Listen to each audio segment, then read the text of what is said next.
Bismillahirrahmanirrahim. Assalamualaikum warahmatullahi wabarakatuh. Alhamdulillah wa syukurillah ala nikmatillah wa la hawla wa la quwata illa billah. Amma ba'du. Pertama-tama izinkan saya memperkenalkan diri. Nama saya Muhammad Falasan Yusuf, NIM 2020 65027, Prodi S1 Teknik Informatika, Fakultas Teknik. Di sini saya akan menjelaskan sedikit materi tentang mengintegrasikan iman, Islam, dan ihsan dalam membentuk insan kamil. Yang pertama, saya akan mendeskripsikan tentang iman. Iman artinya percaya. Menurut istilah, iman adalah membenarkan dan meyakinkan dengan hati, diucapkan dengan lisan, dan diamalkan dengan perbuatan. Sedangkan menurut bahasa, iman artinya pembenaran dari hati. Jika berbicara tentang iman, tentu kita tidak lepas dari rukun iman. Berikut isi rukun iman. Yang pertama, iman kepada Allah. Yang kedua, iman kepada malaikat-malaikat Allah. Yang ketiga, iman kepada kitab-kitab Allah. Yang keempat, iman kepada nabi dan rasul Allah. Yang kelima, iman kepada hari kiamat. Dan yang keenam, iman kepada qada dan qadar Allah Subhanahu wa taala. Setiap muslim wajib mengimani rukun iman tersebut sebagai langkah untuk membentuk karakter diri yang lebih baik dan memiliki keimanan kepada Allah yang baik, dan dapat menjadi dasar dalam melakukan sesuatu agar tidak mudah terjerumus ke dalam hal-hal yang tidak baik. Selanjutnya saya akan menjelaskan tentang Islam. Islam secara bahasa memiliki beberapa arti. Dalam bahasa Arab, Islam merupakan masdar dari kata aslama, yuslimu, dan islaman, yang artinya taat, tunduk, patuh, dan berserah diri kepada Allah. Sedangkan jika kita lihat dari kata asalnya, Islam berasal dari kata as-salmu atau damai, aslama atau taat, istaslama atau berserah diri, salim atau bersih dan suci, dan salam yang artinya selamat. Dalam Al-Quran sendiri, Islam disebutkan dalam beberapa surah, yakni yang pertama adalah surat Al-Ma'idah ayat 3, yang kedua adalah surat Ali Imran ayat 9, dan yang ketiga adalah surat Ali Imran ayat 85. Yang ketiga adalah ihsan. Ihsan secara bahasa berarti terbaik atau kesempurnaan.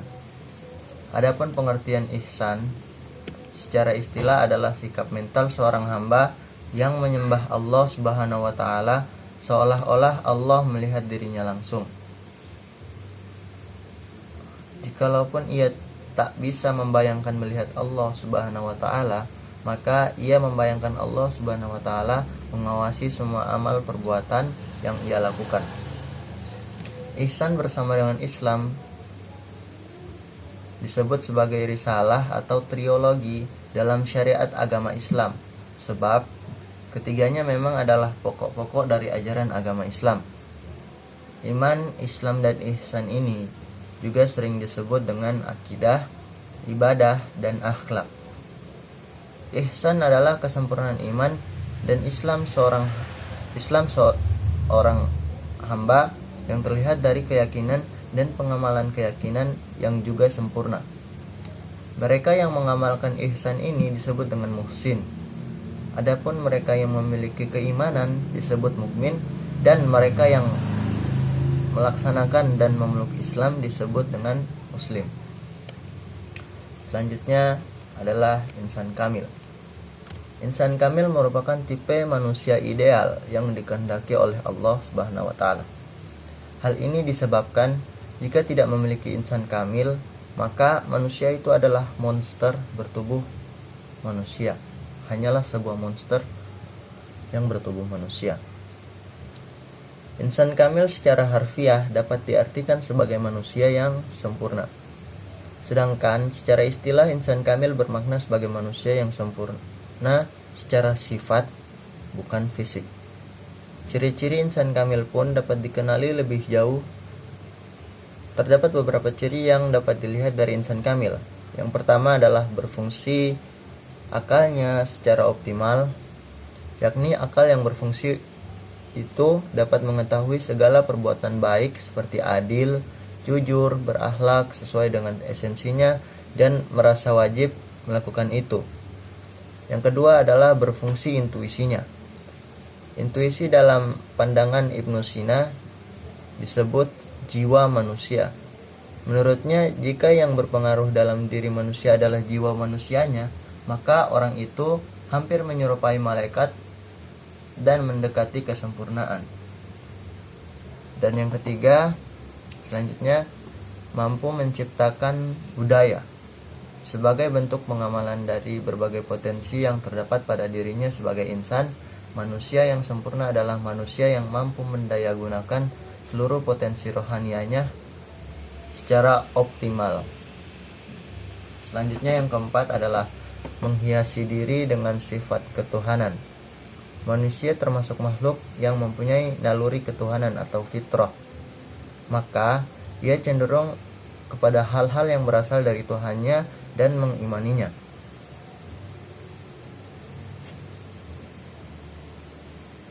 Sifat-sifat tersebut menyebabkan ia menjadi wakil Tuhan di muka bumi. Manusia sebagai khalifah yang demikian itu merupakan gambaran yang ideal, yaitu manusia yang berusaha menentukan nasibnya sendiri, baik sebagai kelompok masyarakat maupun sebagai individu, yang memiliki tanggung jawab atas kehendak yang bebas. Manusia yang insan kamil, meski memiliki kebebasan, namun pasti mengendalikan dirinya dari hal-hal yang celaka. Keempat unsur manusia ini harus difungsikan untuk menjalankan kehendak Allah. Hati nuraninya harus dijadikan rajanya dengan cara selalu mengingat Tuhan. Jika sudah secara benar menjalankan empat unsur tersebut, lalu mengkokohkan keimanan, meningkatkan peribadatan, dan membaguskan perbuatan, sekaligus menghilangkan karakter-karakter yang buruk, pastilah seorang manusia dapat menjadi insan yang sempurna atau yang disebut insan kamil. Demikian kultum yang dapat saya sampaikan, kurang lebihnya mohon dimaafkan. Wabillahi taufiq wal hidayah, waridha wal inayah. Wassalamualaikum warahmatullahi wabarakatuh.